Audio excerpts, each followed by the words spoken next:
Di suatu sore sekitar jam 4, waktu itu tetangga Nyonya Astini yang bernama Ibu Puji Astuti datang ke rumahnya. Sudah diduga sebelumnya, kedatangan Ibu Puji Astuti ini ternyata untuk menagih utang sebesar Rp20.000 yang dipinjam oleh Nyonya Astini. Barulah pada pukul 2 dini hari tubuh korbannya itu dipotong-potong ya, jadi 10 bagian sama Nyonya Astini, dan setiap potongannya itu dimasukkan ke dalam kantong plastik yang berbeda.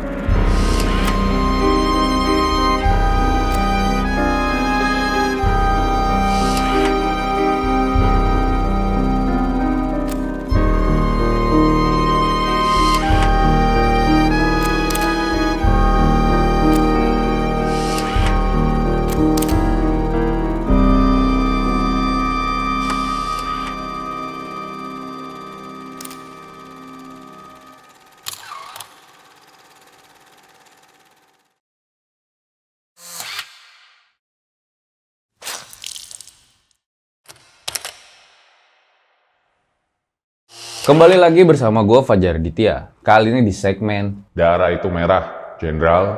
Dimana di segmen ini kita bakal ngebahas mengenai tragedi-tragedi, sejarah, dan juga the untold story yang pernah terjadi. Di episode kali ini gue tuh pengen banget ngebahas tentang kasus yang udah viral banget di zamannya, sebuah pembunuhan sadis karena masalah hutang piutang. Makanya kalau lu sekarang punya utang, mending lu bayar deh. Karena kalau enggak,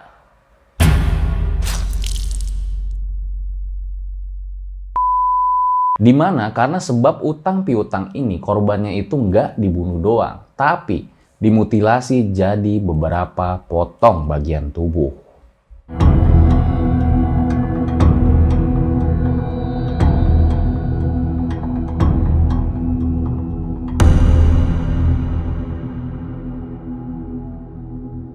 Ini tuh bener-bener kayak ngeri banget ya bayangin kasusnya, karena korbannya itu nggak cuma 1 orang, tapi sampai 3 orang yang ternyata semuanya itu masih tetangga sendiri.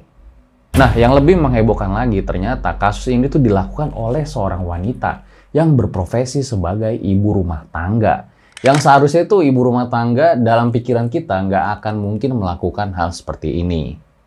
Makanya pengen tahu kisahnya kayak gimana? Langsung saja, berikut adalah videonya.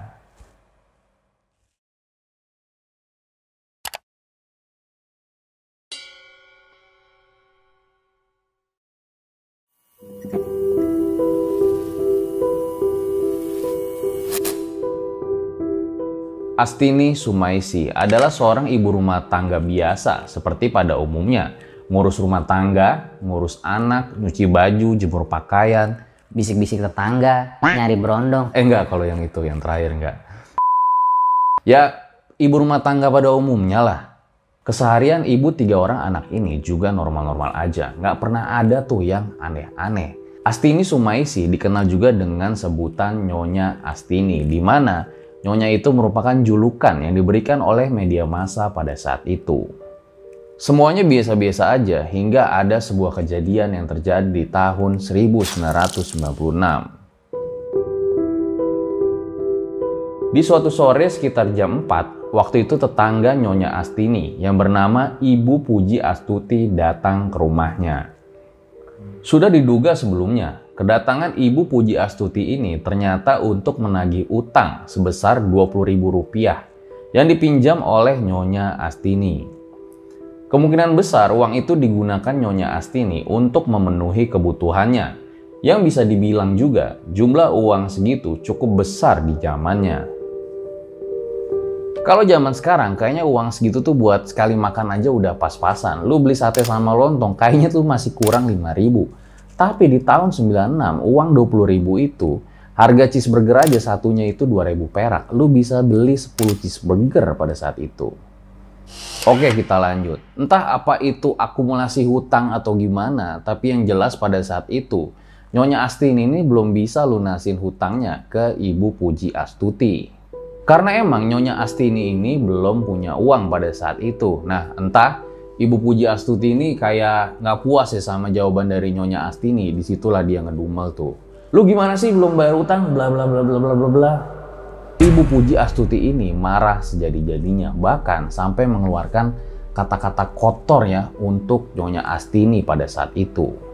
Setelah dimaki-maki sama Ibu Puji, disitulah Nyonya Astini tuh kayak sakit hati dan langsung emosi ya.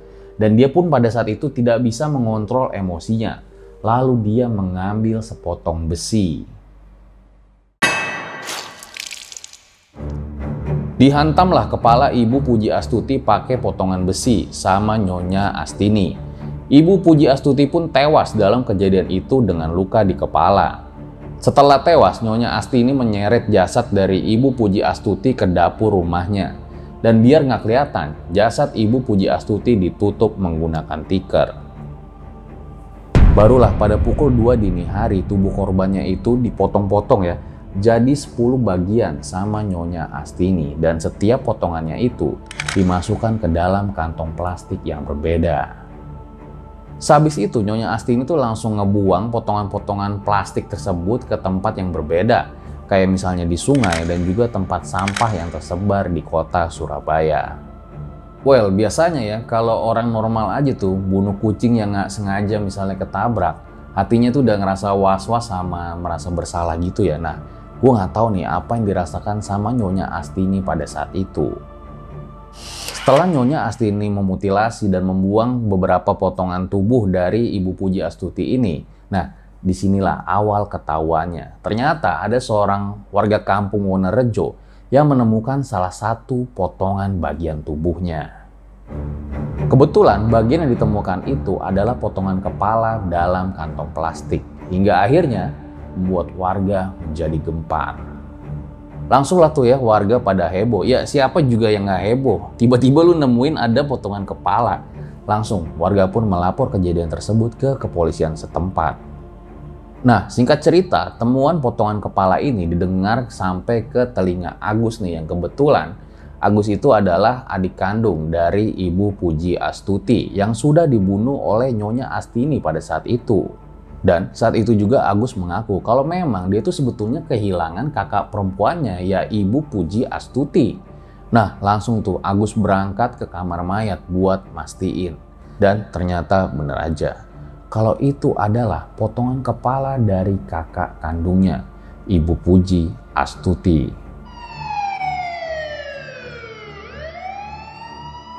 Polisi langsung bertindak dan berdasarkan keterangan dari sejumlah saksi. Polisi berhasil menemukan sebuah fakta bahwa korban sempat terlihat masuk ke rumah Nyonya Astini. Dan ternyata benar, Ibu Puji Astuti sama Nyonya Astini ini memang bertetangga. Gak butuh waktu lama, Nyonya Astini pun ditangkap pihak kepolisian. Disitulah baru ketahuan kalau ternyata Ibu Puji Astuti bukanlah satu-satunya korban.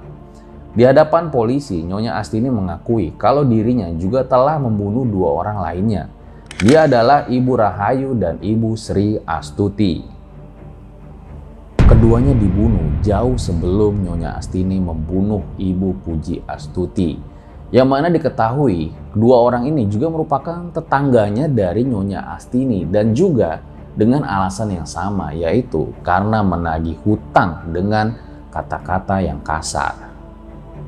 Karena emang mungkin Nyonya Astini ini tersinggung ya dengan cara mereka itu menagih hutang hingga akhirnya emosi pun tidak terbendung lagi.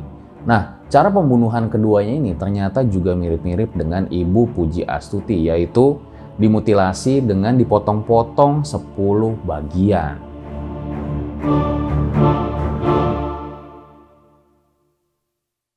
Lalu setelah dipotong-potong, mayatnya pun dimasukkan ke dalam kantong plastik ya. Mirip-mirip lah. Nah, perbedaannya juga ada di nominal utangnya. Jadi Ibu Rahayu ini ternyata meminjamkan uang kepada Nyonya Astini sebesar Rp1.250.000. Dan Ibu Rahayu ini dibunuh di tahun 1992. Sementara sama Ibu Sri Astuti, jadi ternyata Nyonya Astini ini utang 2 kali ya ke beliau. Jadi yang pertama itu sebesar Rp250.000 dan yang kedua Rp300.000. Ibu Sri Astuti ini sendiri dibunuh di tahun 1993. Gue tuh juga nggak tahu ya kenapa kok Nyonya Astini ini meminjam uang itu yang cukup besar di zamannya ya. Entah untuk keperluan apa, entah untuk keperluan rumah tangga atau suatu hal yang lain. Jadi pembunuhan keduanya ini nggak bakal terungkap ya kalau Nyonya Astini sendiri ini nggak ngaku pada saat itu. Jadi ya bisa aja dibilang kalau dua orang tersebut ya hilang entah kemana. Untungnya pada saat itu Nyonya Astini mengakui perbuatannya. Mungkin setelah ada kejadian ini kalian tuh jadi berpikir ya, wah ini Nyonya Astini jangan-jangan bener-bener orang yang kejam banget. Tapi ternyata nggak juga loh. Ada beberapa tetangga yang mengatakan kalau Nyonya Astini sama keluarganya itu sebetulnya orang yang sangat ramah. Tapi ya memang orangnya juga dikenal sebagai orang yang temperamental. Tapi ya tetap aja. Tetangganya itu nggak pernah nyangka ya kalau Nyonya Astini ini sampai melakukan pembunuhan dan korbannya juga 3 orang, bahkan sampai dimutilasi seperti itu.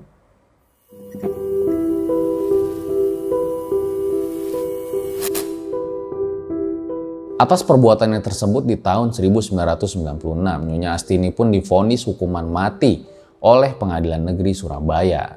Tapi ya emang vonis tersebut tuh baru dilakukan eksekusi matinya di bulan Maret tahun 2005, 9 tahun kemudian. Alasan kenapa Nyonya Astini ini divonis hukuman mati ya mungkin aja karena pembunuhannya itu dinilai sangat sadis. Ya kalian bisa bayangin lah, korbannya kayak dipotong-potong gitu jadi 10 bagian dan bahkan kan korbannya ini nggak cuma 1 orang, melainkan 3 orang. Dan nggak tahu juga lokasi pastinya di mana Nyonya Astini ini dieksekusi mati karena emang Kejaksaan Negeri Surabaya pada saat itu cuma mengatakan Nyonya Astini ini bakal dieksekusi mati di sebuah lapangan.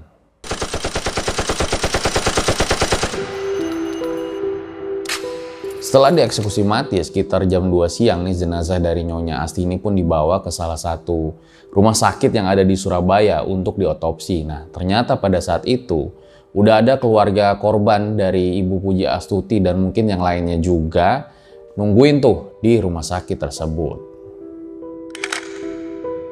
Di sana mereka ini mau memastikan ya bahwa bener nggak sih kalau Nyonya Astini ini udah dieksekusi. Dan mereka juga mengaku seperti puas dan mungkin lega ya bahwa ini adalah hukuman yang setimpal, yaitu eksekusi mati. Lagi-lagi ya sebetulnya ini terjadi 2 kubu ya, ada yang pro sama ada yang kontra terkait hukuman mati yang harus dijalani oleh Nyonya Astini ini. Sama kayak reaksi tetangga pas tahu Nyonya Astini ini mau dihukum mati, ada yang pro, nah ada juga yang kayak sedih sama kasihan ya, karena kan lagi-lagi gue bilang, sebagian tetangga tuh kenal sosok Nyonya Astini sebagai sosok yang ramah.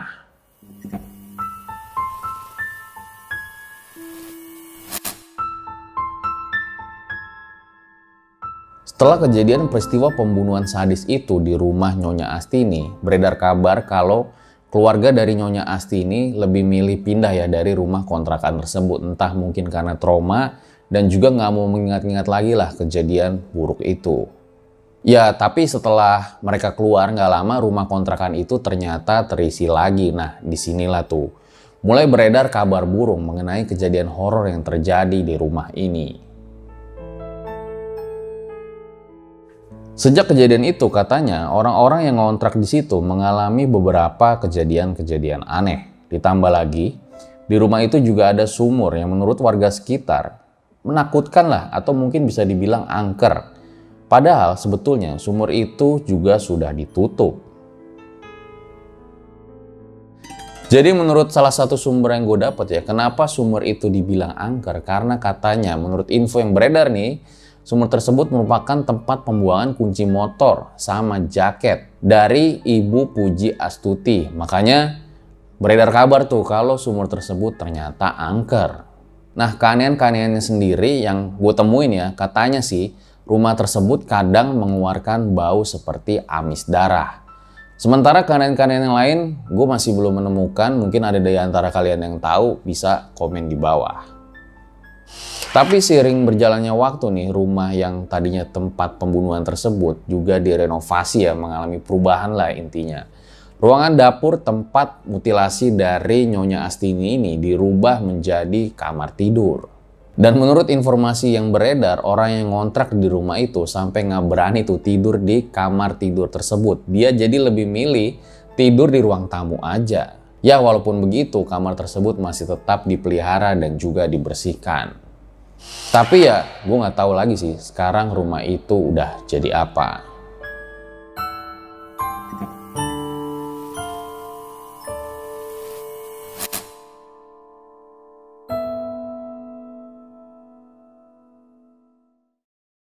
Itu dia guys, sebuah kisah pembunuhan dan juga mutilasi yang dilakukan oleh seorang ibu rumah tangga di Surabaya yang dikenal dengan Ibu Astini Sumiasih atau biasa juga disebut dengan Nyonya Astini. Dimana saat itu Nyonya Astini terdorong untuk melakukan pembunuhan dikarenakan omongan kasar dari para tetangganya ketika menagih hutang. Jadi kalau bisa kalian pikir-pikir lagi lah sebelum berhutang. Karena masalah hutang piutang ini tidak mengenal saudara. Dan kalau misalnya kita menagih hutang, ya pakai bahasa yang santun lah agar tidak menyinggung nih orang yang lagi hutang sama kita. Dan lebih bagusnya lagi itu pakai jaminan atau kayak ada hitam di atas putihnya lah agar kalau misalnya terjadi wan prestasi atau si penghutang nggak bisa bayar nih, kita bisa tuntut sesuai ketentuan hukum yang berlaku. Ya mudah-mudahan aja hukumnya adil. Gue rasa cukup demikian episode Darah Itu Merah Jenderal pada kali ini. Semoga kalian tuh bisa mengambil pesan ya dari pelajaran pada kali ini. Dimana sebetulnya nggak ada yang pernah menduga tuh seorang ibu rumah tangga melakukan perbuatan pembunuhan dan mutilasi seperti ini. Dan ini dilakukan semua karena masalah hutang piutang. Gue Fajar Aditya, RJ5 Darah Itu Merah Jenderal undur diri. Jangan lupa juga follow Instagram gue, The Real Aditya. Ciao.